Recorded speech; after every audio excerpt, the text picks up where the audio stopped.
some fun reviews of YouTube Shorts, and always you're getting on these lives and the recorded stream. You're getting my most current, up to date little modifications to my ideas, and in the hopes that they will inspire you to always be re-examining your own thinking and how you can better format it to serve you. And really, guys, what I've been just doing is I've been doing a research intensive, because in the interest of being more of a professional and reliable source of information and sought after thinker in the field of healthy relationships and self-improvement.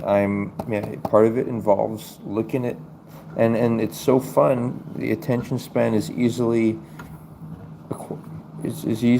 satisfied when you can look at lots and lots of videos on TikTok or on YouTube. And specifically, I've found that I'm able to, I deleted my Netflix account so that I could just focus more and more on this. I realized that I can take only, say, 10 or 15 minutes to eat, instead of eating for a whole hour watching a show on Netflix. So some inspiration to you. And instead, what I'm watching is I'm watching content. Some of it's like interesting or funny or mysterious or like historical ideas, but the bulk of it is about refining my trade, my craft, which is namely it's the debating of how to properly go about healthy relationships, loving marriage, self-love, avoiding unloving situations, and negotiating around these messy, convoluted situations that other people may try to impose upon your life, but that you can be conscious of and know how to work around these people. And of course, part of it starts with meeting your lower street 3 chakras. And in fact, I've came across some very interesting, on the second chakra, some very interesting there's a lot of, in the Christian world, there's a lot of talk about going against the whole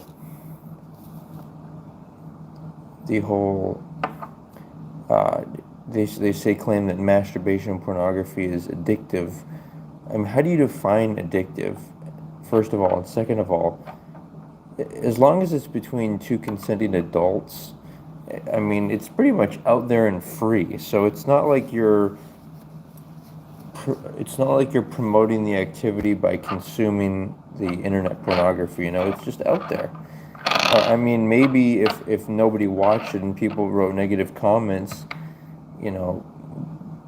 but I would say it's better than premarital intimacy, one, for you, even though they're doing it. But a lot of them may be married, or they may be at least in loving relationships, and there are couples who are doing, adult entertainment. And especially the women who are doing it solo. Like, I think there's a real negative lean against women who are doing it solo. The OnlyFans world, I think it's like, if you are of lower income and that can and that can provide you good income, and if the goal is to ultimately have money and to start a family and maybe save up some of that money to help yourself and your husband start a business, that type of thing. If there is a loving goal at the end of that, then great. But in a perfect world, I would say that women can just stay home with their fathers and do home-related activities, and maybe do some volunteer work, and learn about homemaking activities, and volunteer to watch other children, to learn about that. And just I would think that women would want to do that. uh, it's like it feels more like they would enjoy doing that, as opposed to other work. And I think this idea of getting women caught up into wanting to make money, and spend it on cars or vacations, or just living a certain quote unquote lifestyle. But is that lifestyle a peaceful and joyful lifestyle, would be the question. And is it even healthy? Health is not a costly venture. It just takes going to a gym, or jogging 5 days a week. It just takes, and eating beans and rice and some vegetables chopped on it is cheaper and healthier than a lot of stuff. So that being said, I want to get into some interesting stuff. So this is kind of started off with the controversy. Well, actually, before I do that, I want to pull up that tab of so I don't forget. Uh,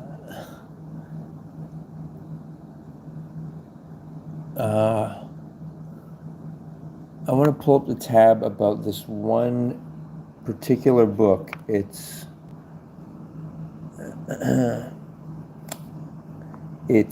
a book that was in the Christian media community, that was widely popularized, and it talks in a superficial way about, not it talks in an immature way about it.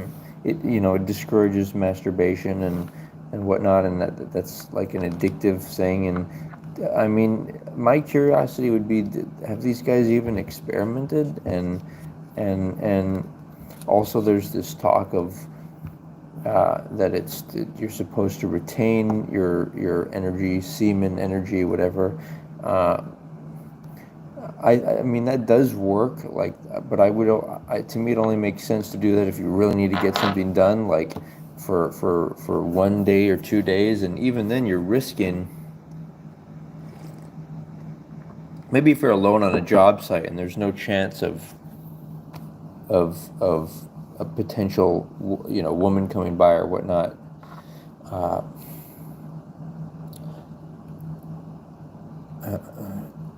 but it's like, what people seek out these other outlets for getting satisfaction out of life instead of self-intimacy. They seek out things like buying a new car, or trying to, whatever it is, just make like more. It's just that I think the masturbation was a built-in system to allow us to enjoy our lives before getting married. And so why would somebody want to tell somebody not to be self-loving towards themselves? That's the interesting thing. So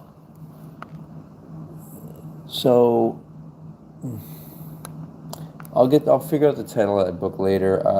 But let's look at something interesting here. So this is actually a letter that I had written to my legal biological quote unquote mother.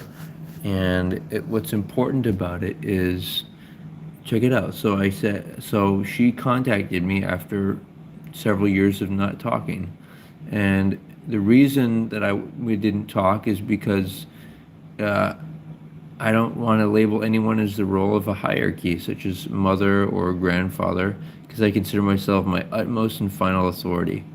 And then this process has helped me to evolve away from a more self-defeatist, dark past. Very true. So if you want to be friends and discuss things, feel free as an equal, as her name and then my name, and then I'm working to convince people to avoid premarital intimacy, both verbal and physical, and so I'm inviting her to discuss. She's very into the biblical realm, and I think she could lend maybe some insight, or help spread the word, because if you guys don't know, a lot of even Christian churches, they allow like degrees of intimacy, like they allow women to sit near each other, men and women, or to kiss and whatnot, and or even to talk to each other. And inevitably, if they're talking, it's like a flirtation, like it's like. And here's another thing, like all these guys who watch, like if that's you, whoever was watching like softcore like pornography, like women on, like gamer streams and whatnot. It's just, or like all these like, women trying to look like sexy. Like, just look at the naked women, okay? It's like, don't let these half semi naked women tease you and get you kind of like, just if you're gonna have sex with yourself, do it, and then get that energy, managed and dealt with, instead of letting people tease you and everything. But as I was saying, I made my position clear, that I wanted to be friends and treat as an equal. But she said, thanks for your openness. And then she said, I expect nothing. I care, and I'm very thankful for you. And on the surface, right, this might seem benign, it might seem sincere from a good place and everything, but I actually do not like this. And you might think I'm unreasonable, but first of all, although she thanks me for what I said, she doesn't really address what I said. She doesn't say, I will respect your position, and I do want to be friends and talk. And she doesn't even say anything about talking about premarital intimacy, that let's discuss that. And then she says, I expect nothing, I just care, and very thankful for you. Like, what is thankful for me? Does that mean that she's thankful for what I'm doing, or for, I mean, I find, I mean, she does have some mental illness, but I find that she's uh, like that women can be very possessive of their children, and it's because they label them as children. That's why I'm trying to forego those labels for different labeling, because all it does is it creates this cycle of objectification. Because believe it or not, guys, if you haven't noticed, guys who are really into calling people their mother, they objectify other women. It's this repugnable cycle that occurs when somebody feels objectified at an unconscious level. They can't really figure it out, and they keep labeling someone their mother. And even if the person's a nice person, it's not the point. The point is, nobody likes to label people their authority, especially if you're smart enough and you're independent and you're an adult. Now, maybe it's useful for women to label, like have men label men their authority, like their guardians, like they label the men their authority,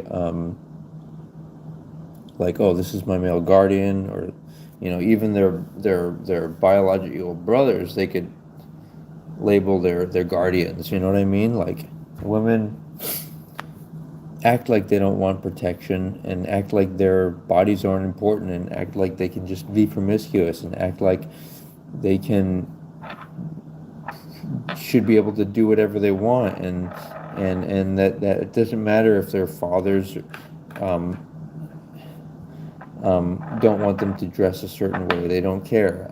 So maybe that's the young the immature youth act element of it, but maybe there's something more to it as well. Maybe women just have uh, this sort of it's like a dark biological energy to just want to mate with the strongest, man they can find. And women also have this weird, I think I noticed they seem to have this weird, like, competitive thing where they try to, like, make other women think that they're the most attractive because they can get the attention of the man, like the more attractive men or whatever it is. It's like it's just this, thing that women have that it's very, like, it's a very, like, emotionally energy type of thing where it's like they're trying to get, like women like men's energy. They like the consciousness that men have when it's directed towards them. And I think the dark thing is when a biological mother is alone and she doesn't have a husband, which is the case in my legal biological mother. And so but she still craves that masculine energy and that kind of, strength in her life. Um, but I'm not going to give it to her because she doesn't have the same values as me. She doesn't have the same core values as I do, such as things like veganism, things like encouraging masturbation. It's a very core aspect of my philosophy. It's not a game. It's the difference between living a comfortable life and not feeling desperate to be sexual with someone. Uh, um, and then she says that know that you are loved. Like, does that mean that she loves the same values and the same, like, life trajectory as I do? I mean, what she's probably saying is she's when she says I expect nothing, it means she's kind of dismissing what I'm saying and acting like she's innocent. And by the way, she probably is not doing all of this consciously, but at an unconscious level, she's trying to get me in her energetic loop so that I'm like can like so she can play a role of a mother. But it's like my advice to her would be to find somebody who, or like, volunteer for poor kids who have, dysfunctional childhoods and that could use some of that motherly energy, because they're at a stage in life where they could use it. But I don't want that. I'm asking her for a different type of energy, and she's saying that, you know, she's not, and so I'm probably, gonna say what I'm just told you, and I'm probably gonna tell her that I am, I'm unwilling to move forward on these terms, and I'm probably never going to talk to her again. But see, that's the male, and I've given her several chances, but she's failed. So it's like, but that's how I keep my masculine strength, and that's how I keep my joy, and that's why I would never give my passion and my money to a woman who is not my wife. These guys have this idea that somehow you're outsmarting the game by seducing a woman. First of all, if you're seducing a woman before marriage, it means you don't really care about them. If you really cared, you'd marry them first and show that you're committed, and then only then expect that they would give you their body. But that was pretty intimidating. But let us hold on. Take a deep breath, relax. I'm doing something.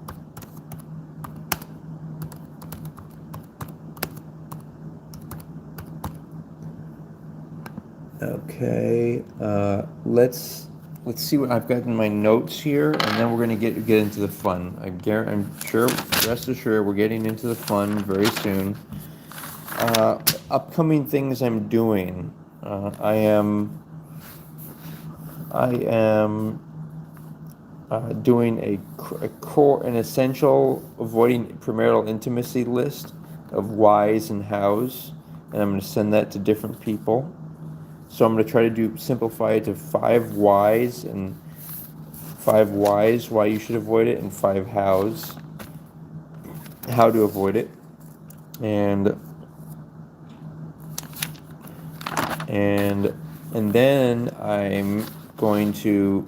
There's a certain person on the internet who I really want to debate with, and what I'm going to do is I'm going to start the debate off by saying, let's do this in the spirit of love and marriage, and because he does talk about wanting a wife in the future, and I'll say let's do it in the spirit of wanting a future wife, and if he agrees to that, then I'll go for it. But if not, then it's in an unclean spirit, and I'm not going to do that. So if you're gonna, so although I strongly discourage people labeling someone a parent because that gives that person authority over your life when you should have your own, but especially for women, if you are going to label someone that, then then you need to make sure that they're doing the job, they're doing their role of being an authority in your life, and so you should be able to express to them your most difficult problems, and they should be willing to address them. And if they're not, then they're not doing a good role as a guardian and parent. Let's see, what else? Be aware that there are asymptomatic STDs. So that means, that's obviously just one more reason to avoid premarital intimacy, but be aware of that. Okay. As men, which generally I imagine is who is on my channel, men watching, it's important to,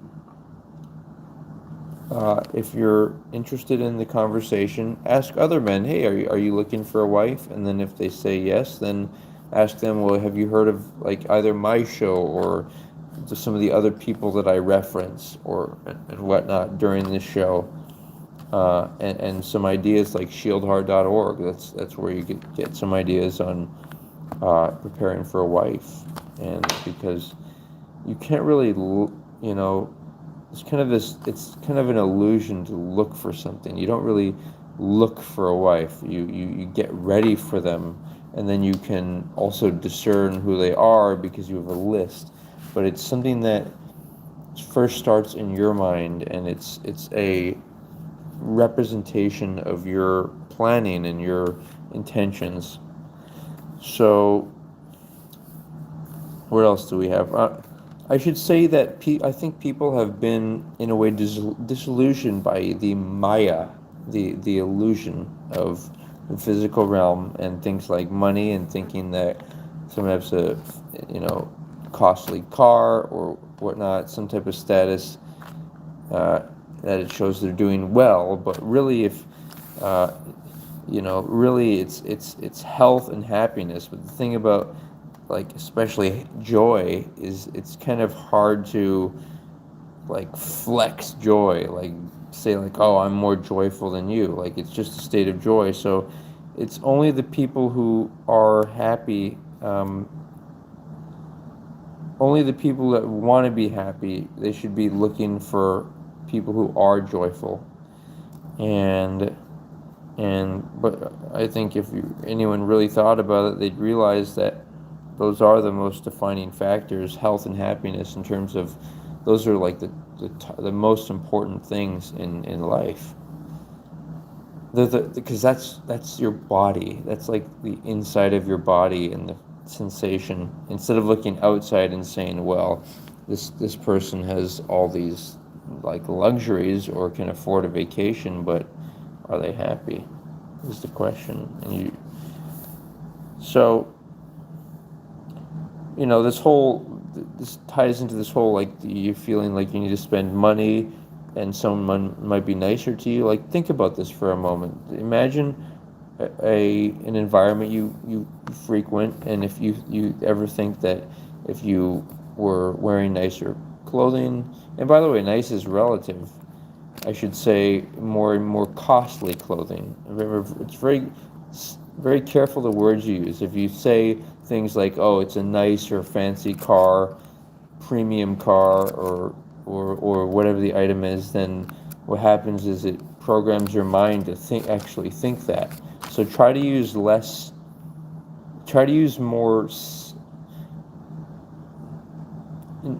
objective terminology, like, well, it's a more costly car. So what you really are trying to get is you're trying to get people's trust, and that can be earned in different ways. It can be earned by wearing, like, I wear the shield art, on my heart, and I wear a wedding band, and I wear even something like, $100 or $200 timepiece. It just shows that you have some sense of presentation and formality about, and even the way you talk. There are lots of things that contribute to whether somebody can trust you or not. And by the way, even if they have all of that, they might still be saying stuff like they're religious or whatever it may be, in order to make you think that they won't try to seduce your daughter or your sister, or they're not, or that they have good, upstanding morals, but they may not. So be aware of all that. But the bottom line is that when you feel like you need to, like, let's say it's some type of environment like that you go to regularly, like at work, for example, you're dealing with people who have different values than you. So don't make the mistake of thinking that you just want to show off your wealth to them to make them like you, or like your values. Like, you shouldn't have to do any of that. You should be able to discuss it with reason, with logic and reason with them. Um, you know, these ideas of thinking that you need things to, make people like you. It's really you trying to control them. Even thinking that you need lots of money to make the world happy. You can be yourself and make the world happy. Now, lots of money might allow you to do some things. So I'm saying that you can start and you can do whatever you want with or without money. Like, choose anything. Let's say you want to. Let's say you want to be involved in some prestigious, say, school program, like debating, speech and debate or something at, say, some Ivy League school, where it's like a fun thing that they do. They do like formal debates. I'm sure you could get into that arena as either a volunteer, or I'm challenging them from your YouTube channel. You get the idea. There's a lot of stuff you can do that doesn't cost a lot. It just requires your time and dedication. So let's see. It's not about what people fight about. It's about what they fight for.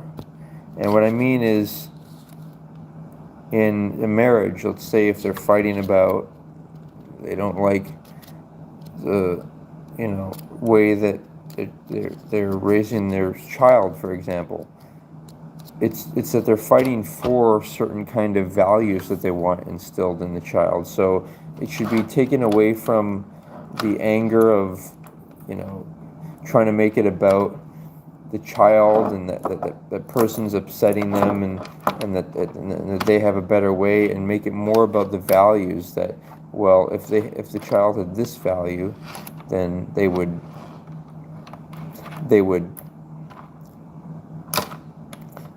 try to debate using logic. But see, all that stuff needs to be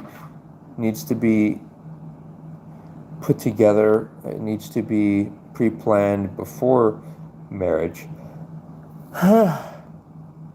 Excuse me. And and so yeah, and and just love itself, guys. It's about becoming the right person, really knowing yourself, really loving yourself, really having self-understanding, and that's a vibration, and you have to generate that vibration as yourself first, and then only then you can attract. You can be generating that love frequency, and then someone will want to come into that, and under your terms. It has to be based upon the science of love, of having common interests and common values. That's the science of love. Okay, so in life, we're going to always have problems. So, but it's just a question of finding time between the problems to also have fun. But solving the problems are fun as well. Okay, and guess what, guys? We got through the formal little tricks and tips, and now we're getting into the fun stuff. We're gonna jump into shorts. So let's go have some fun here. Here we go. So let's start off on this. I can X that out here. Let's start off. Actually, I have a few more emails. I just want to make sure that I cover these. So starting off with this, I'm saying that even if I didn't have any PPS at all, see, the thing is, penetrative sex makes it more about the inside of the VVS and the PPS, and then perhaps breasts. But what's important is to make it about the outside of the VVS, the flower. And this should be the source of peace for men, because it's not about the restless domination and having to get your heart racing. And of course, I'm not saying to discount the enjoyments of sexual intercourse and everything. But I am saying that, and the man trying to, for the stimulate the inside of the VVS as much as possible with a large object, or trying to increase their PPS, which I covered on the last episode, which is entirely possible. Oh boy, it looks like my machine overwhelmed, but let's see if it can. I just had too many tabs open at once, I think, but that's okay. Let's let it reset. And I think I'm going to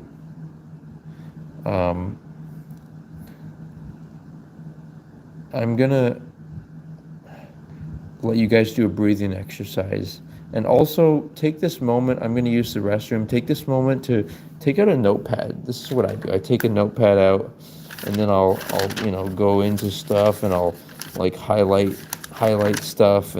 But take out a notepad, okay, and write down what you want to have at the very end of 2024, okay? Just write 2024, okay? What do you want at the very end? And then I want you to segregate out in 12 months on a couple of pages. Break down what you think each month you'll have to do to get to that goal. So that way it's about the end goal, okay? So I'm going to set the phone down. Stay with me.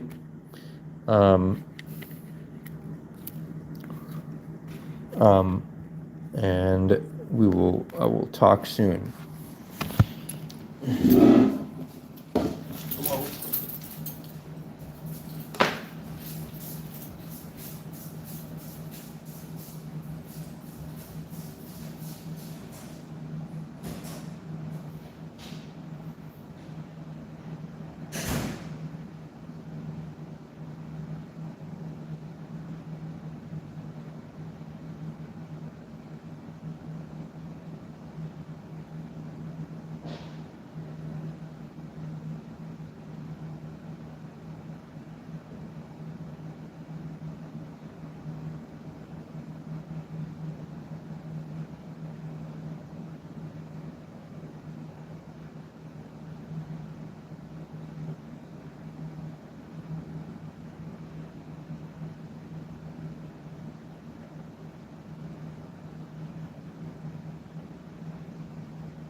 Guys, I'm almost back. Thanks for waiting. Holy shit. Fuck. Hmm.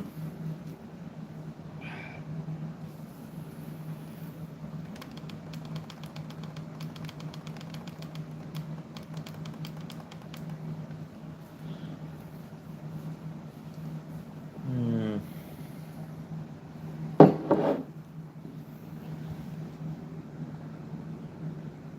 Okay, still trying to restart I hope you guys did well with your 2024 at the end of it goal, and then reverse engineering it the past month. I need to, I think I'm gonna just force reset, and then hopefully that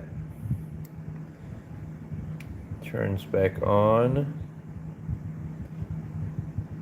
Let's see, I just been, maybe I'm pushing I mean, it's supposed to be a good, it's i7 and everything. But it had a weird battery thing that just happened where it wouldn't charge, and then I had to force reset it. But there we go. I mean, it's supposed to be a top of the line, computer, LG Gram 17 ultralight. Like, check it out. It's a badass computer, super light, super long battery. State of the art. But who knows? Maybe I'm needing more power. But it looks like we're logging back in here, guys. So that's good news. We're gonna have, and then we'll just reopen all closed tabs. It's gonna require a lot of, I guess, data to have it all running, but let's see. Looks to me like we're back. And we're gonna check the internet. Internet is online, and here we go. Let's see here. Yeah, we're online, so I'm gonna get, I'll be right there, you guys. Just bear with me here. Bear with me, please. Take a deep breath, and we'll do this.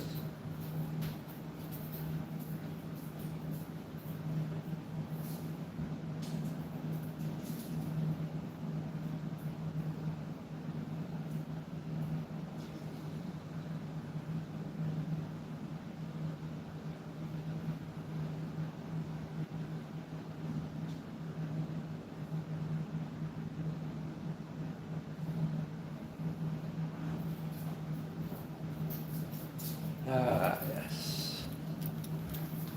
Very good. So, all right, fun times, right?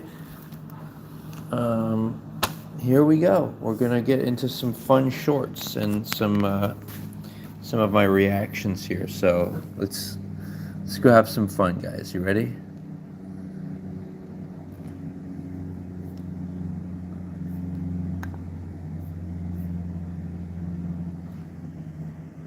What's going on here? Looks like we might be going a little slowly again because of all the tabs. Let's see. Try resetting that link.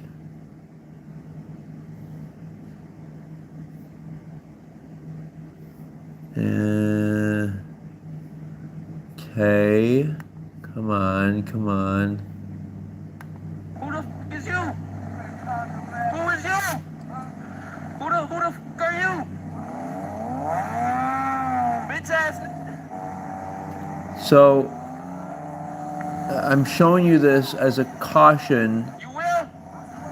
because of these younger guys who have access to either electric bikes or bikes which are relatively cheap compared to, the average people who have cars and just normal citizens, and these guys are able to move around quickly, and this guy's it ends up breaking the guy's mirror on this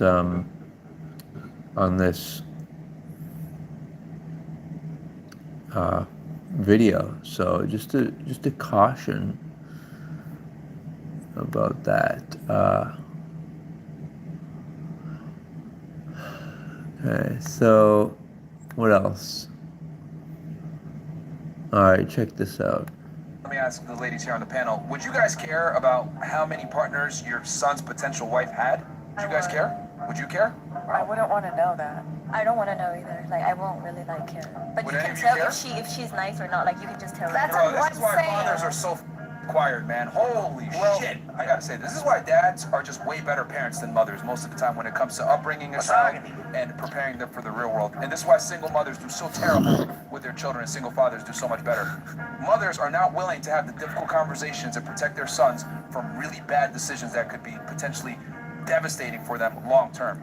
Like, that's crazy to me that none of y'all care about the promiscuity and the history of your son's potential wife who can marry him, take half his money, destroy him in the divorce courts, take his children from him. Like, do you guys not understand that a female's promiscuity in the past absolutely determines her ability to be with your son long term? Let me ask the ladies here on the panel. Bang. Nice strike from Myron there. Oh, another one. Look. You know what, babe? I picture in a bikini. I don't like it.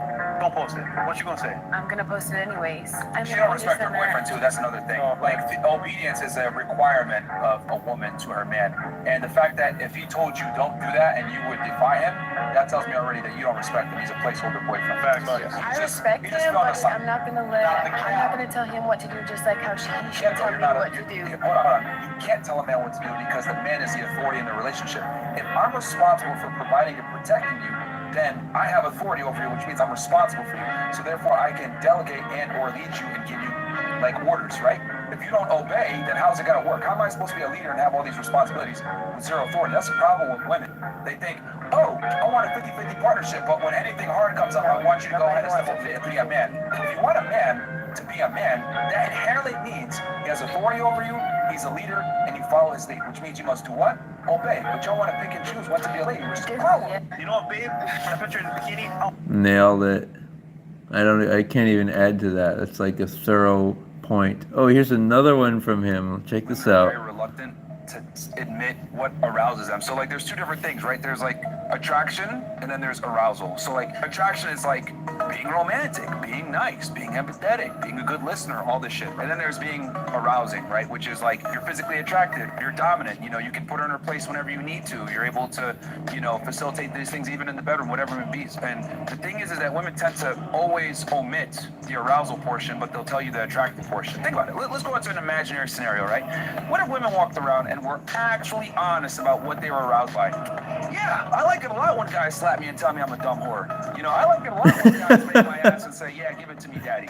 Would we take them seriously? The answer's no. So they would never admit that, but that's what they like. I was reading some crazy stats somewhere that like a large percentage of women like have fantasies, you know? Not saying that that's ever... As in RAPE. Women are attracted to certain carnal traits in Fantasies. men that they're never going to admit because they don't want to... And this is just because women are emotional and sometimes they want to be like totally like feel like the man is totally like putting them in it. If you have heard of Teal Swan, I'll be featuring her soon. Wow, I have another one from here. That's funny. But Teal Swan has a point she makes about containing and giving a woman a sense of containment. That way, the femininity can express itself. The emotion can kind of go around as it wants, but the emotion can't do that in the real day-to-day world. In that women have to be masculine, and that's no fun because women naturally like to be more feminine. It's not that they can't be masculine and can't be in the work world, but it's just that their natural preference. They deserve to, you know, why not celebrate who they naturally like to be and celebrate that men like to be protectors and providers. So would you mind if you'll go earn more than you? I don't think I'd be with a girl that made more than me. Just because the dynamics are going to be off. Can you establish frame with a girl that makes more money than you? Absolutely. It can be done. But what I've come to realize is that women that are high earners are annoying because they're like me, and I don't want to date myself. Yeah, typically, if you're a high earner, right, You're gonna have an A-type personality. You're not gonna be agreeable. You're gonna be busy all the time. You're gonna be stressed. It ages you more. Like, you're gonna be more masculine in your behaviors in general because, you know, earning money a lot of times requires masculine traits, and I don't like that. I don't want to date another A-type person. So would you mind if you'll go?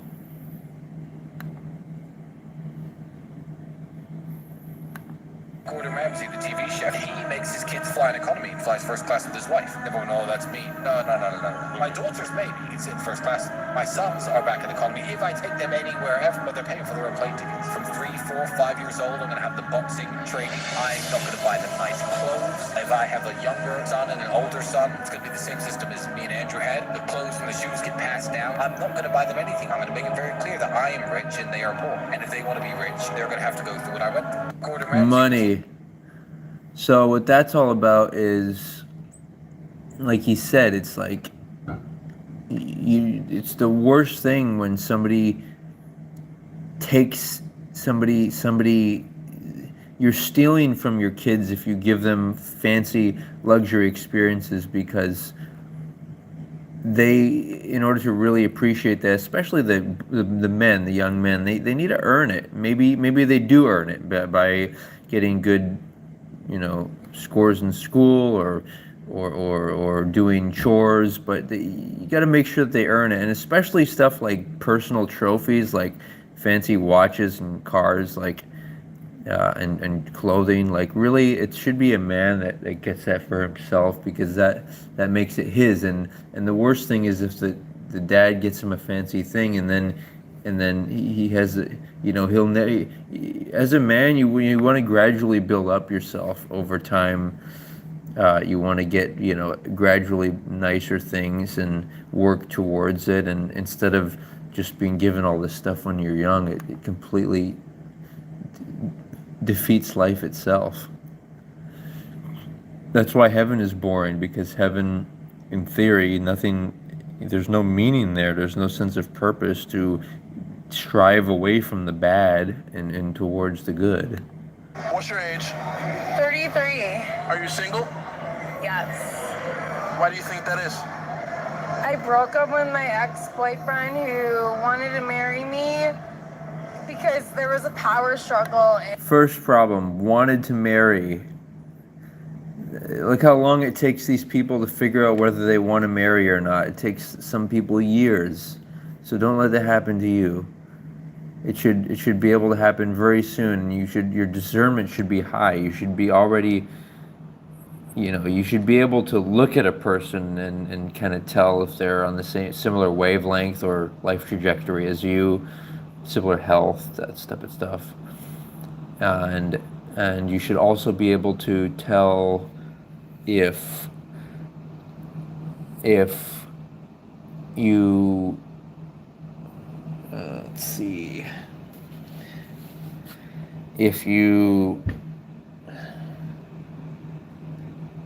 yeah, you get the idea. You should be able to tell. And then within, like, you could, like I said, how do you approach a woman? She makes a visually suggestion to you that she's interested or glances your way. Then you come to her, you ask her, hey, are you looking for a husband? You know, I'm you know, and then what if she says no, and then you say, okay, you know, have a nice day and best to you. Or she says yes, and you say, well, I'm also, you know, looking for a wife. And then and then you say, as the man, you say, I have some interest in you. And then you can say, if she'd like to explore that, then you give her your name to look up online or business card, and then she can look you up. And then it's up to her and then you say, you know, look me up if you like more of who I am, message me. And all this can happen, you know, within only 1 week, not, you know, years or even a month. And forget the dates. It's just not efficient, guys. You gotta, you know, if you, as a man, you need to be financially and emotionally ready for the marriage you want, for the kind of marriage. Maybe you need to be more finances for children and whatnot. Uh, but you want to be all like positioned for all of that, and then and then when you're ready for it, like the sooner you get to your spouse and to be able to enjoy your life together, that why would you want to delay that by sorting through different people who are not your wife? Why would you waste time on that, any woman who's not your wife is wasting your time, is what I'm saying. Relationship, and I wanted him to dominate me because I didn't want to be the leader, but I was leader. So why didn't you just submit to him? Because I didn't feel safe with him. If he made me feel safe, I would have naturally submitted and we'd be amazing. So what were some of the things that he did that made you feel like you were the one leading? He couldn't make fast decisions, and I can make faster decisions. Give me an example. I mean, everything we did. He was gonna get his real estate license. He couldn't even pick the date for. Okay, so you get the idea. Women generally do want a man to be a leader, but it's got to be the right leader. So that's why I think it's important for a woman to have her father help her pick the right person. Because as we can see, look at the huge travesty of all the, I think it was 7 years or something that she wasted of her life. Oh, funny, another Myron. If she tells you anything that's a disqualification, it's a disqualification. Done. So you guys should have a list of qualifiers and disqualifiers for who you potentially, who you do want to marry. Not potentially, who is your future spouse. It should be key things that they are and they are not, and that's who they are. So it's not like, oh well, maybe this person's will like me, or maybe they'll change a little bit. It's like, no, they either are something or they aren't. And yes, of course, these are things that you could talk to somebody about and say, well, would you consider changing this about yourself? But it should be like a list where they can easily see, and easily in 5 minutes you can just get know a lot about each other by emailing a list online or having it like on your social media profile. She can't ever become a wife. Well, you motherfuckers think you can change them. You can't. 9 out of 10 times. All right? So just put her in the sex-only category and save yourself the fucking... And that's another mistake. He says sex-only category, but think about it for a second, guys. This guy's very interesting, the way he phrases it. Like, he has a lot of intellectual stuff to say, but then he goes to that. Sex only, sex is the most important thing. It's the thing that is designed to bond people together in loving marriage. And why would you want to use that system of sexual connection outside of marriage? Why would you want to connect? Why would you want to be at the same vibration of somebody that you consider, they call it sex only, but that really means that they don't care about the person, so they would only be willing to have sex with them? Like, why would you want to get potentially attached to someone? It makes no sense. And if you didn't respect them, why would you want to be physically close to them? That's all that is the vibration of domination and seduction. And it's guys like this, the whole red pill community of, trying to be macho alpha males. I mean, of course, he's exhibiting a lot of good qualities of focus and masculinity and strength, but in the critical areas of, is he focusing on being in a loving vibration and preparing for his wife? I would say not. That you're dealing with now. Because now, you got a coked up 304 that you thought changed, she didn't. Your dumbass invested 2 years in her, and then you're over here wondering, asking us, what should I do, bro? She realized, nigga, you should never been with her in the first place. So take that 2 years as a fucking L. You're a fucking dumbass. You deserve to get fucking ridiculed for this because you wasted 2 years. wiping a girl that should never wiped in the fucking first place, you retard. All right? So take this goddamn L. And anybody else in the chat right now, if she tells you. Oh, good times. Oh, here's a fun one.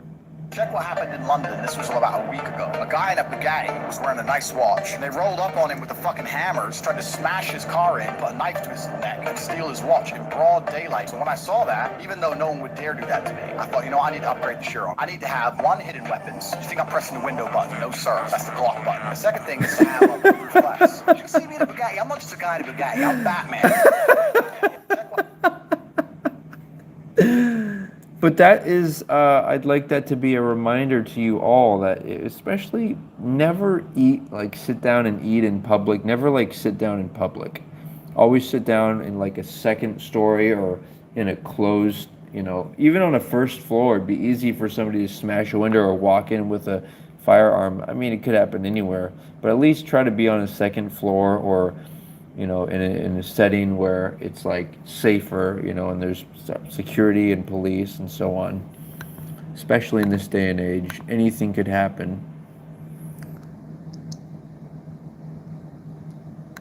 Elon Musk telling the employees at Twitter, we're going to ask you to work harder than you've ever worked in your life. Yeah. This is a place, Twitter is now a company where people can go if they want to be in the top 0.0001% of hard-working programmers, software developers on the planet. That's right. Everybody was up in arms, this is unbelievable, we're going back to this old version of capitalism where the worker is being abused and used and thrown away. What they didn't account for is that there is a non-insignificant cohort of people for whom that's their dream. People who want to be able to get up on a morning, having gone to bed 4 hours before, and can contribute to some sort of progress that they think, this is what I'm here for. Elon Musk telling the employees. So that's a good one. Check this one out. So when I turned 23, I bought a Lamborghini, $317,000 paid in cash. 1 year later, I had one conversation that made me realize a Lamborghini is not very impressive at all. And it was when I moved into the wealthiest neighborhood, Logan Paul, the down the street, Luke Belmar, and one of the billionaires, when he found out that I was studying to get my pilot's license, started to become really good friends with me, and I asked him, hey, what planes do you have? And he texted me 2 links. And the first website link, I click on it, and it opens up to this Gulfstream, beautiful plane, and the price tag, it said, sold $24 million. And he says, so that's the plane that I just traded in because it was a little too small for me and my family. And here's the plane that I just bought, which was $36 million. And my jaw dropped even more. Here I am thinking I'm a big deal because I have a $300,000 car. When the reality is, the real big boys, they have planes. If you feel like you're in the top Guy going shirtless to his plane. your local friend group, It just... your environment, man. When I moved into this new neighborhood. So the reason I showed this clip is because I just want to illustrate that it's kind of like living on if you live on a small island, right? And everyone has Jeeps, then you're not worried about trying to flex, you know, the newest, fanciest, you know, most pricey vehicles or fancy houses. So try to apply that logic to your future wife. It's like, she's the most amazing thing. Her VVS is the most amazing thing. Make that the orientation of your life, and don't, as much as it can be fun to have the luxuries of the world, make that your top priority in terms of, you know, just being with her, being present with her, massaging her, or orally, you know, acting on her. See here. This is a funny one. This man pulls a girl off the treadmill, and you won't believe what happens next. Here you can see a man doing his run when a dude comes to check him out. The guy wants to get on the treadmill, so he targets the girl. I mean, he tells her, it's gotta be staged, you know, because why would else would the camera guy be right there? You know what I mean? Kanye said, only millionaires wear chains. They said, what? He said, I'm a billionaire. And billionaires don't wear their money on their body. I took my chain and I said, oh, snap. He said, I can say anti-Semitic things. And Adidas can't trap me. Now what? Adidas dropped that immediately. This guy lost $1.5 billion in a $1.5 billion in a day. I saw that. I said, Put your chain on. Welcome back. Oh man. So that reminds me of something. It reminds me that like showing off your money is never useful. You should keep it in a private way. That's why it's smarter to have like a nicer house, and make sure your kids or you aren't filming videos there, and then maybe more modest vehicles. And so that way, because the problem with fancy vehicles and like especially like when people can see you're wearing like an expensive watch, or you're posting pictures of vacations on your social media. Those are all kind of private things I think should be more privately appreciated. Because if you publicly appreciate them, people expect more from you. They expect you to cover meals or pay for the meal, or they expect you to let them have free stuff, or they expect you to pay them more money, and everything. So it just leads to complications when you show off your money like that. Well, you don't understand why Trump was so popular, but I get it because I hear it every day. It's very loved. The reason he... Let me put on the speaker here because we still have another good 10 to go, and I want to have. Here we go. Right? Why Trump was so popular, but I get it because I hear it every day. It's very loved. The reason he's loved is because people know how I've never seen somebody like him. He's what I call an honest lion. The first debate, I've never seen anything like it. I've never seen a white male billionaire screaming at the top of his lungs, "This whole system is rigged." And across the stage was a black woman, Hillary Clinton and Barack Obama, sitting over there looking at him like, "No, it's not." I said, "Now wait a minute, bro. It's what he said." And the moderator said, "Well, Mr. Trump did. In fact, the system is rigged. What would be your evidence?" He said, "I know the system is rigged because I use it." I said, "God damn." And then Hillary Clinton tried to punch him in the taxes. I said, "This man doesn't pay his taxes." He shot right back. That makes me smart. And then he said, "If you want me to pay my taxes, then change the tax code. But I know you won't. Because your friends and your donors enjoy the same tax rates that I do. And that, my friends, is Star Wars." Classic. If I was a billionaire and I marry a 22-year-old girl and then 5 years later she leaves me, I have to give her half my money? Are you freaking insane? Here's what caused me to have a prenup. She called me about a couple things that she wanted us to spend money on her family. And it pissed me off because they're taking advantage of you. If I don't have a prenup, I actually don't know if I have the drive to give my best. Because you might lose it. Because I might lose it. But if I have a prenup, I'm giving my best. But some people would say, well, you shouldn't be marrying someone that you're not 1,000% sure that it's going to work out with. It happens though, don't you? You know what it is for a man to believe that the marriage, both sides are going to be great? Do you know that's a form of thinking you're God? I don't know what's going to happen with her later on. So why don't we not play God and let's play human beings and let's write an nuptial agreement together? I am all about marriage. I'm all about having kids, having a family. But I also understand people change. If I was a billionaire and I'm... So I thought that was pretty convincing. Also the part about the 22-year-old and also the girl. Always remember these red flags when people use the word girl. It's a woman, it's not a girl. Also, if you're old and you're marrying a young person, it's always going to be a elephant in the room, and it's unloving, and it's stealing her life away, because if you really loved and cared about her, you'd want her to marry someone in similar age range as her, and you'd give them money to get married or whatever it may be. Let's see here. Oh, here we go. Whatever podcast. I've gone out in the streets here and interviewed probably over 50 girls and asked them this question, like, would you be opposed to a man telling you you can't go to bars or clubs or parties? And their only answers are, he's insecure, he's controlling, or he has a small In the current... So, insecure, controlling, and having a smaller PPS. First of all, let's address the idea of the smaller PPS. People have whatever they physically have. Number one, and number two, it's a personal, private matter. It's not for for discussion, and so the right approach is to, well, first we're celebrating the VVS. That's the clitoris and the vulva. That's the source of our how we should be oriented. And second of all, the time that people can talk about their sexuality is after they establish certain things about similar values, and then they should talk about.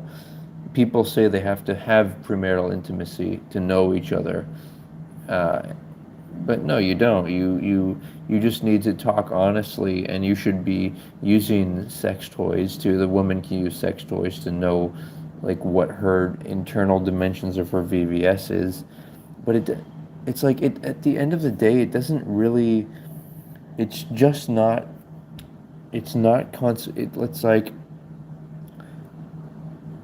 it's just something that you can talk about in the privacy of your uh, email conversation, and and it can be done in a way that is respectful and yet honest, and should show revealing pictures, and you should also be honest about how much frequency of intimacy and duration and stuff, and all this stuff is, and at the end of the day, throughout life, the woman and the man may not be able to perform, but the one thing the man should and always do is worship the woman orally, and it should be about the woman's body and her VVS, and and and yeah, and like I mentioned on the last video, there are ways to enhance the PPS, but the truth is the more you have there in the dimension wise, then the more the heart has to pump out. And so again, it should be all about the woman's flower. Okay, getting back into this. Social climate, most men have been absolutely bullied out of having any sort of preference, standard, or boundary. Again, men constantly get shamed for articulating or even having anything that can be viewed as controlling or insecure.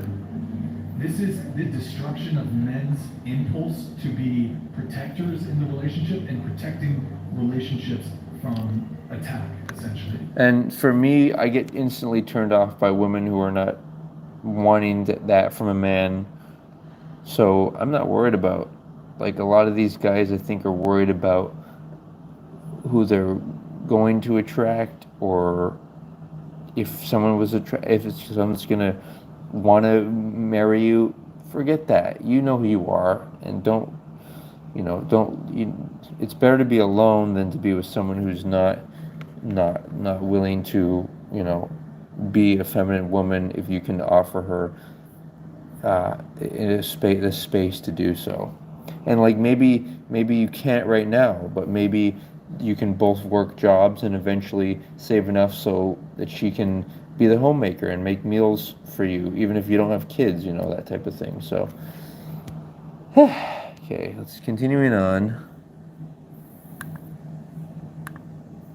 Oh, here's Teal Swan. I think she's polyamorous or whatnot, so that's weird, but she does offer a lot of other logic that's useful.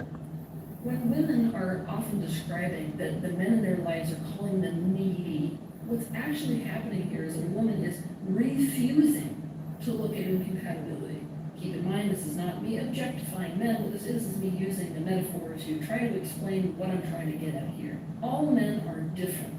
Because of this, all of them are like different makes and models of cars. A woman who is a family-oriented woman would not be happy if she bought herself a sports car. As if the man is a sports car.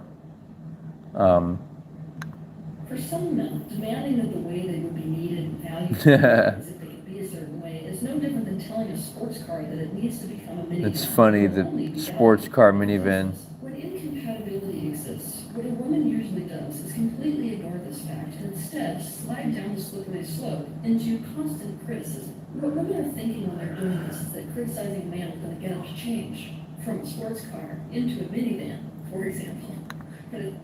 So what she's saying is, don't try to change the man. First, just figure out who he is and. It took me 9 years to learn this, but I'll teach you in a minute. Here are 10 uncomfortable truths about life. 1. A salary is a drug your employer gives you to forget your dreams. Huh. 2. If you continue to wait for the right time, you'll waste your entire life and nothing will happen. Wow. 3. Even when you trust your close friends and family, let them know nothing about you. 4. You'll lose 99% of your close friends if you start upgrading your life. 5. Interesting. You'll be 10 times happier if you forgive your parents and stop blaming them for your problems. 6. You become more mature when you train yourself to take nothing personally. 7. You don't need 100 self-help books. All you need is action. Discipline. 8. The most difficult mission on earth is to focus on your dreams, and the easiest task is to complain. 9. By age 30, your inner circle should be more focused. It took me 9 years. Yeah, that was a good one, yeah.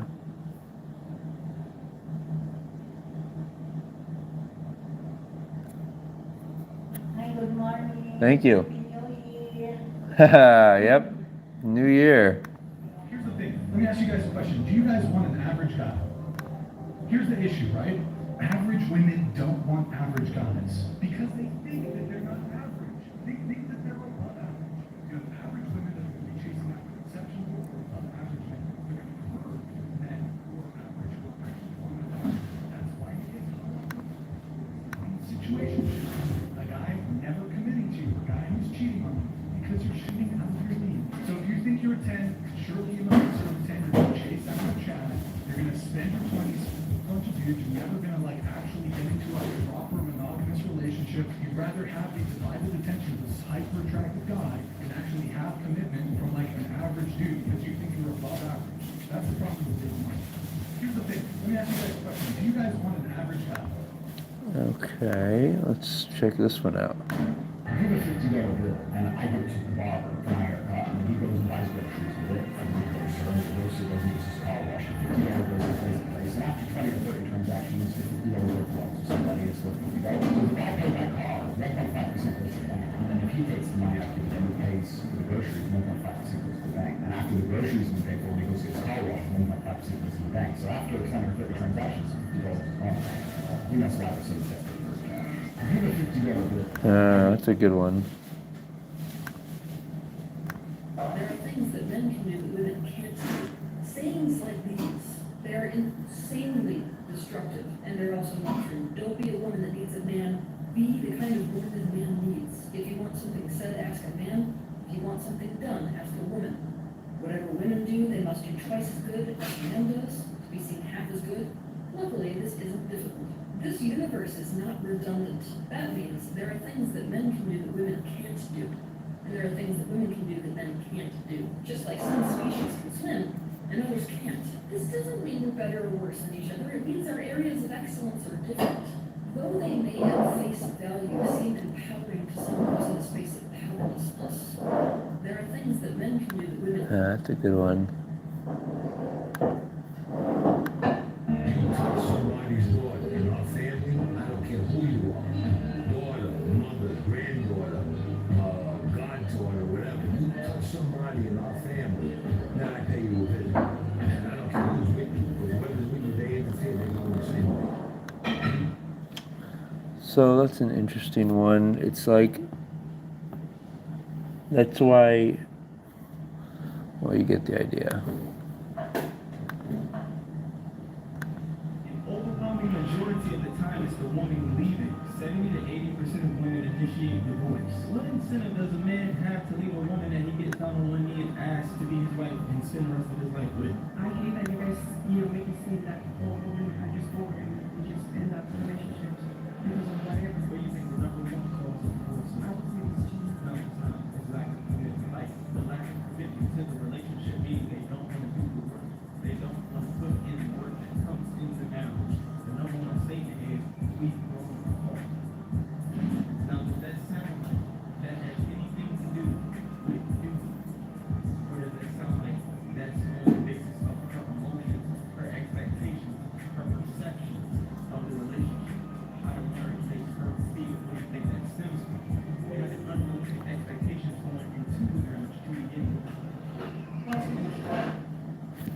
So yeah, I don't make emotional decisions, obviously, especially the major ones.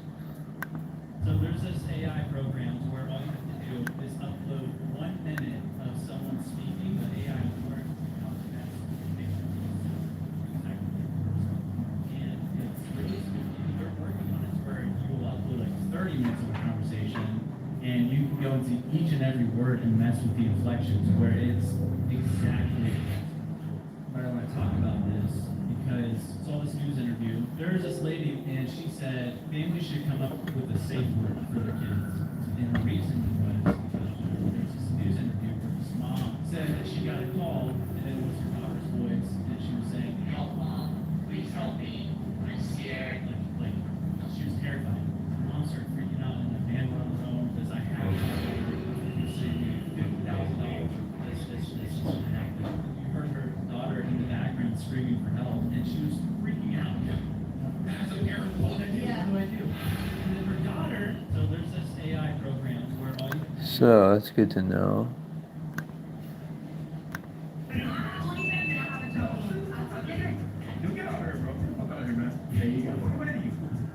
This guy just kicked off this OnlyFans girl. Let's find out why it was linked to what she was saying. I'm more focused on what I want, and then I'll focus on what's Right, exactly, but this mindset is extremely dangerous for a lot of Western women. If you keep operating like that, you're gonna end up flirting just with OnlyFans, and you're not gonna be able to attract any guy. Also, you're never gonna be able to. You're If never. that's what's meant for me, that's what's meant for See, me. but hold on, look. That's exactly the mindset that is doing this society right now.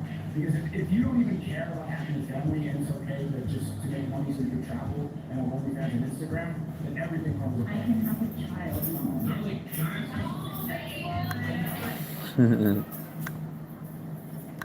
Prostitutes were popular in the Bible. I mean, I went and I took a look and I'm like, what's going on here? So I went and So this reveals that there's like, why would they even talk about that in I there? kind of took a gather at it. You say prostitutes were popular in the Bible? Yeah, they're mentioned on multiple fronts. So I'll get into it. When you say popular, what do you mean by that? I'll go right into these verses for you. So King David had like 8 wives, and concubines are sex workers, and he had so many sex workers that he couldn't even keep count. So his body count was apparently way higher than mine, and God condoned it. King Solomon, he married his own daughter, which God condoned. He had 700 wives. He had 300 sex workers, all of which. So that's a reason to be questionative of the biblical world. As a man, that's what he's going to want. Even if he says that right now he doesn't really care, that's what he wants. That's what you want. No. That's what men in You general even want. said that your boyfriend does care. Of course. Yeah, I mean, And I care. so men do not want their women sleeping around with a bunch of other dudes. That's just fact. It doesn't matter what you feel about it. He will say what he needs to say because for some reason in his mind, he just wants to make sure that you're not going to walk out. And he will say whatever he wants to say to make that not happen. I mean, that's just fact. I think that that's not fact. I think that's your opinion. No, I mean, that's statistically that's borne out. Men don't like that. As a man, that's what All right, so there you guys go. Let me pull up. I want to pull up something here. Let's see.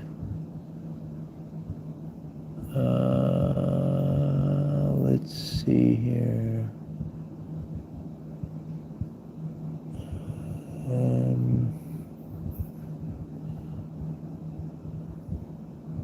Trying to. Oh yeah, this is a fun. Could be a fun final. So what I did, you guys, is I made an offer. Remember on the post of the anti-premarital intimacy, and then I had people who were kind of trying to debate me, but then eventually departed the conversation. Well, I offered them, and it was actually a test. It was like a trap. I offered them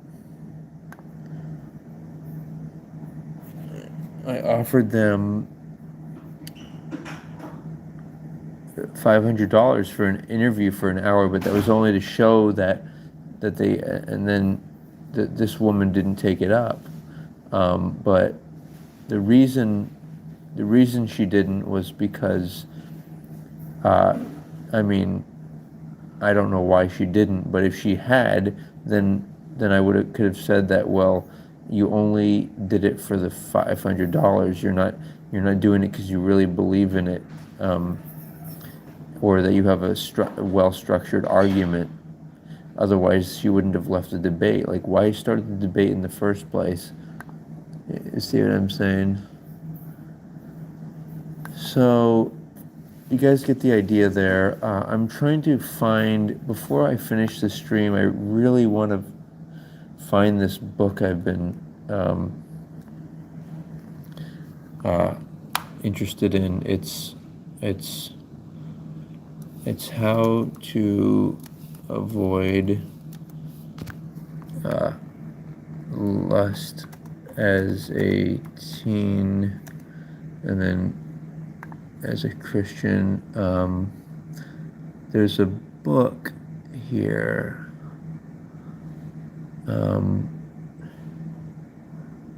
There's a really good book that I mean, the reality is that you have to use self-intimacy. It's like, how else can you manage that thoughts? Because that goes away. It's called post-nut clarity. Or, I mean, and anybody who doesn't think that's a real thing, have they ever even tried it?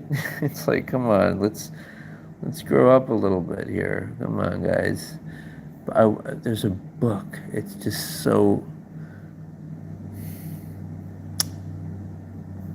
It's such a funny book. It's like I've been studying this, but here we go. I'm gonna look into my YouTube history because I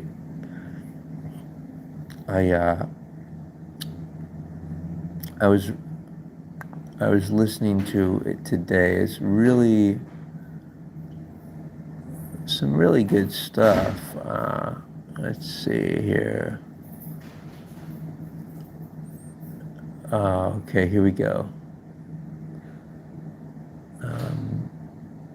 This one, and then yeah, this one here. There's so much conversation. I'm having an issue even keeping track of my thoughts. I have so many things swirling around in my head.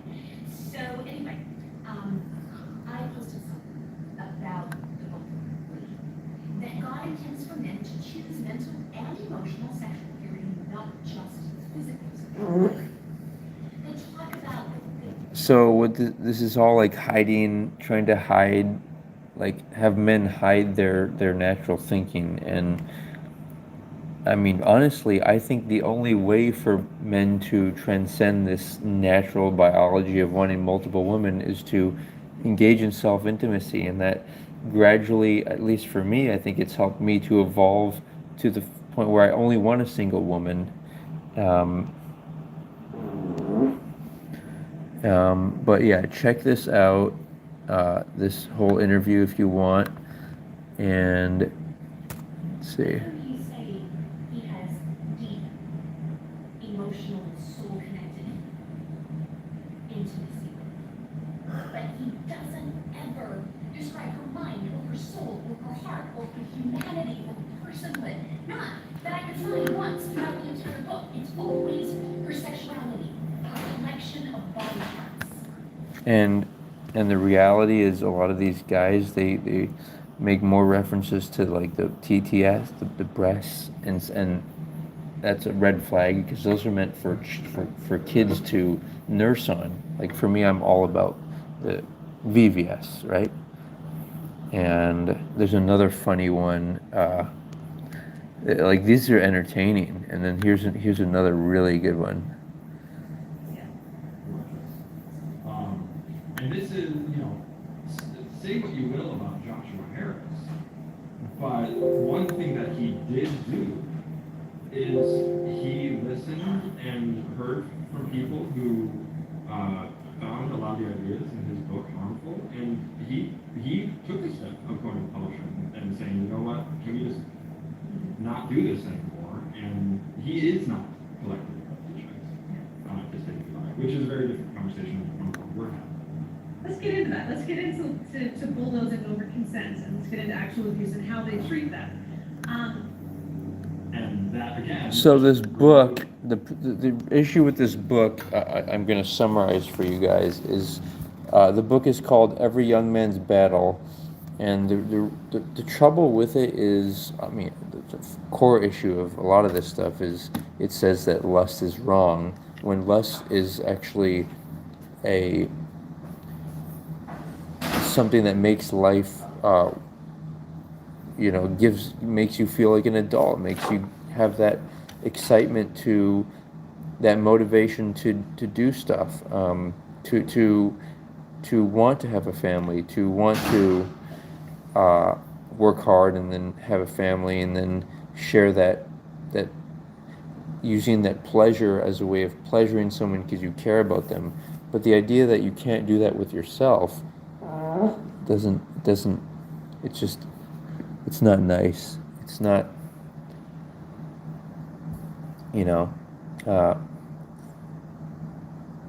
so I'm planning to probably order that book, and it makes all these weird references to like it's just weird. Now, what Christians will say is that a lot of pornography is violent, and a lot of it is, but you should be able to read between the lines and see the stuff that's made either from couples or consenting adults. And obviously they're doing premarital intimacy, which is unloving, but I mean, it's if it helps you to avoid premarital intimacy, like they put it out there, and so yeah. So I'm gonna do a quick light work session, and then I'm gonna call it. Anyone that you're upset at, okay? Find one person in mind that feel like they owe you or something. Imagine them smiling for a moment. Imagine them really smiling, not because of you, but just in their mind, smiling happily. And then imagine a brilliant stream of white light just streams to them. Their aura starts to glow. They're smiling. They're recognizing this brilliant light. It feels good. It feels like a pure light, and it's just imagine them for a second smiling. Okay, and then let's imagine somebody that you're romantically interested in. Imagine them smiling, and then just happy, and then imagine a stream of light just shines and glows and protects their aura and everything, and then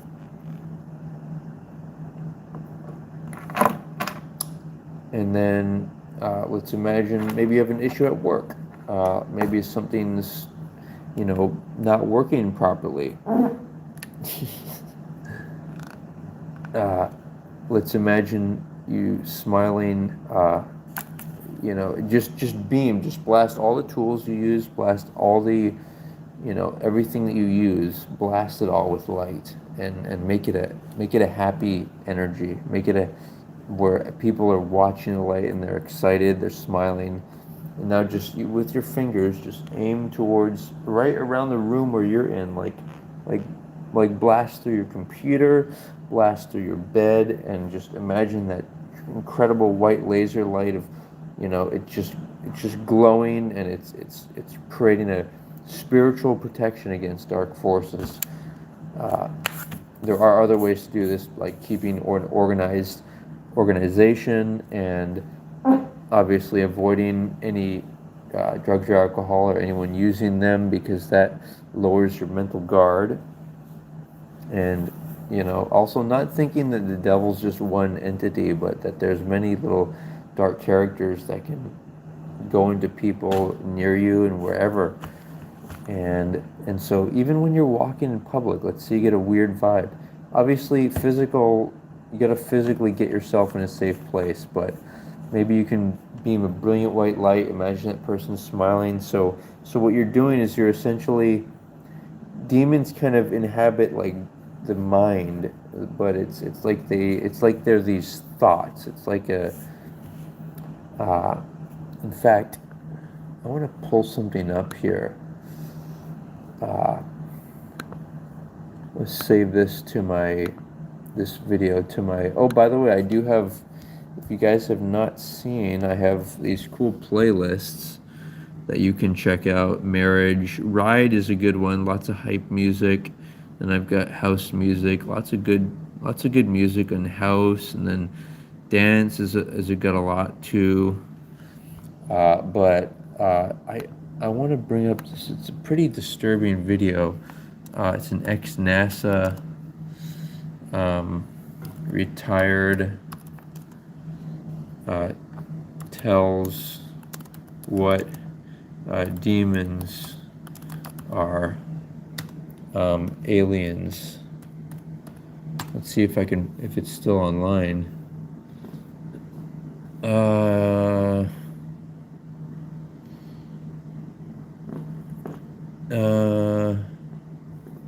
No, it's probably not online. But the point is we need to use mental control techniques. We need to imagine people smiling, like we've been doing. Imagine the brilliant light streaming down, protecting us, blasting it, using the spoken word of clear this. You know, people say in the name of Jesus, well, we clear this light in the name of pure, you know, of strength, of power, of love, in the name of, you know, love. Whatever you have to do, use these words, and they will help to protect your mind. And you can, and even people even do like a brilliant to their third eye. Also, if you don't know, be sure to avoid, you know, be very selective about the water you drink. Like a lot of it can contain fluoride. Even like the Brita water filters, or like Dasani or Aquafina, they'll put toxic fluoride in that stuff. So be aware of that. Try to, like a good reference is Evian water. That's a pure water. It's expensive, but just maybe get a bottle so you can have a reference. And then try to find water that's similar to that. I find some tap waters are better than, and then some purification systems are also good, but taste that poison in that water and avoid it, just like you avoid fluoride in the toothpaste. But with that being said, let's make sure to the next time, let's, you know, mention to me in the comments what your 2024 goal. Maybe write it down. And I'm working on mine too, on what mine's going to be. You want to think of what it's going to look like at the end of 2024, okay? Because that's going to allow you to have that great goal set, and then you can break it down into smaller goals. Oh, what can I do this month? Who can I call? You know, what research can I do? Or what money can I start saving for maybe these 3 months, and then with that money saved, I can do something the 4th month, and then I can, you know, do these things, sell things the 5th month, and then I can, you know, buy this in the 6th month, and I can, you know, I can travel here on the you get the idea. So, but thanks guys, it's been fun, and let's call it a night or day wherever you are. Make sure to incorporate the use of the light work, like imagining streaming down, brilliant white and bright, imagining people that you're upset at, smiling. Doesn't mean you ever have to interact with them again, but what it does mean is that what's in your mind is under your conscious control, and you're programming your mind, not the random TV or passing thoughts. Take care, guys. Aloha, until we talk again.